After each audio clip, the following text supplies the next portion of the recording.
بسم اللہ الرحمن الرحیم۔ السلام علیکم ناظرین، حضرت عیسیٰ علیہ السلام 6 لاکھ بنی اسرائیل کے افراد کے ساتھ میدان طیہ میں مقیم تھے۔ اللہ تعالیٰ نے ان لوگوں کے کھانے کے لیے آسمان سے 2 کھانے اتارے، ایک کا نام من اور دوسرے کا نام سلوا تھا۔ من بالکل سفید شہد کی طرح ایک حلوہ تھا یا سفید رنگ کی شہد ہی تھی جو روزانہ آسمان سے بارش کی طرح برستی تھی، اور سلوا پکی ہوئی بٹیریں تھیں جو دکنی ہوا کے ساتھ آسمان سے نازل ہوا کرتی تھیں۔ اللہ تعالیٰ نے بنی اسرائیل پر اپنی نعمتوں کا شمار کرواتے ہوئے قرآن مجید میں ارشاد فرمایا کہ اور تم پر منو سلوا اتارا۔ اس منو سلوا کے بارے میں حضرت موسیٰ علیہ السلام کا یہ حکم تھا کہ روزانہ تم لوگ اس کو کھا لیا کرو اور کل کے لیے ہرگز اس کا ذخیرہ مت کرنا۔ مگر بعض ضعیف الاعتقاد لوگوں کو یہ ڈر لگنے لگا کہ اگر کسی دن منو سلوا نہ اترا تو ہم لوگ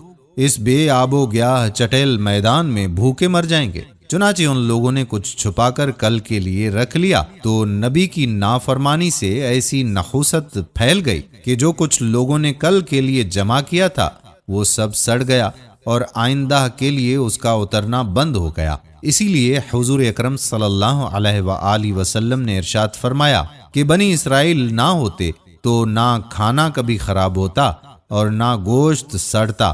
کھانے کا خراب ہونا اور گوشت کا سڑنا اسی تاریخ سے شروع ہوا، ورنہ اس سے پہلے نہ کھانا بگڑتا تھا نہ گوشت سڑتا تھا۔ بحوالہ تفسیر روح البیان سورہ البقرہ۔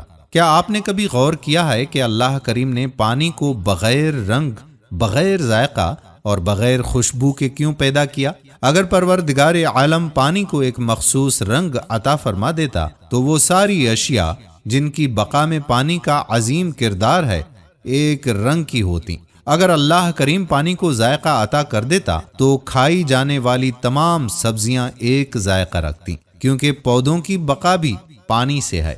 اگر رب عزوجل پانی کو خوشبو دے دیتا تو وہ اشیاء جن کی بقا پانی سے ہے اور خوشبودار ہیں ایک ہی خوشبو کی حامل ہوتی۔ گلاب اور چنبیلی کے پھول کی خوشبو ایک جیسی ہوتی۔ اسی طرح انسان کے جسم کے بعض حصوں میں موجود پانی کو دیکھیے۔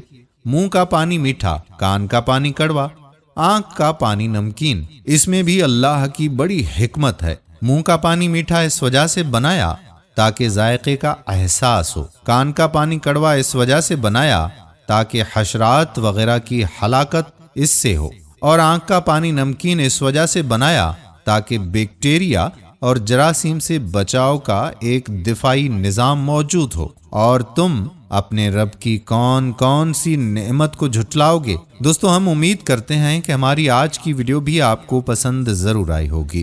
آنے والی ویڈیو تک اپنے میزبان قادر بخش کلہوڑوں کو اجازت دیجیے۔ اللہ حافظ۔